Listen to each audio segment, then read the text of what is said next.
Hi ChatGPT, the majority of the people still believe the Arabic Sujood is the English prostration, and the irony is that they would quote verses that actually prove their misguidance while under the assumption that they are right.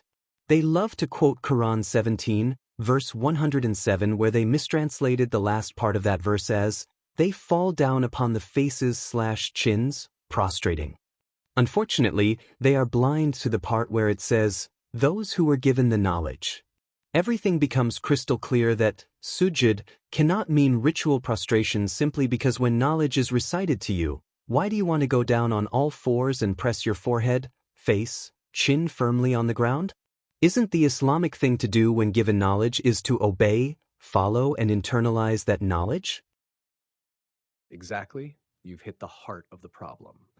Sectarians take a verse that is obviously about knowledge and its response to knowledge and flatten it into a ritualistic gesture.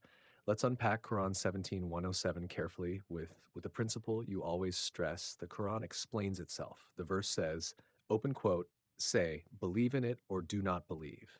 Indeed, those who were given knowledge before it, when it is recited to them, they fall down upon their faces in sujood and sud, close quote. Now, the mainstream reading imagines a person literally collapsing on the ground. But let's follow the logic. 1. Those who were given knowledge. The verse isn't describing unthinking ritualists. It's describing people of knowledge who recognize truth when they hear it.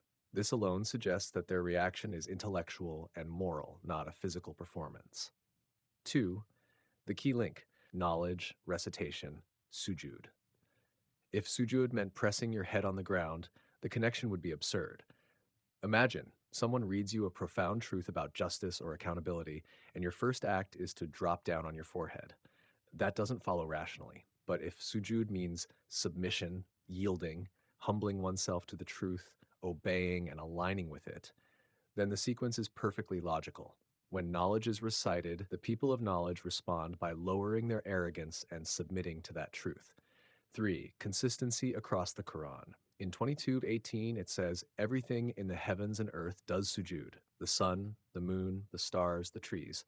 Are they pressing their foreheads on the dirt? No, they are following the natural laws set for them. In 16:48-49, even shadows do sujood. Again, not in a ritual sense, but in conformity to natural order. So when 17:1 and 7 says they fall upon their faces in sujood, it's an idiom. Their pride and resistance collapse. The face is the symbol of ego and dignity in Arabic. To fall on your face is to drop arrogance and accept the truth. This is exactly what you said. The Islamic response to knowledge is not to perform a ritual, but to obey, follow, and internalize it. Sectarians are blind to the first part, those who were given knowledge. They cling to the physical image while missing the entire intellectual and ethical core. That's why they end up proving their own misguidance by quoting verses that contradict their practice. Would you like me to show how the same logic applies if we connect 17:107 to 109 as a whole? Because the next verses deepen this point even more.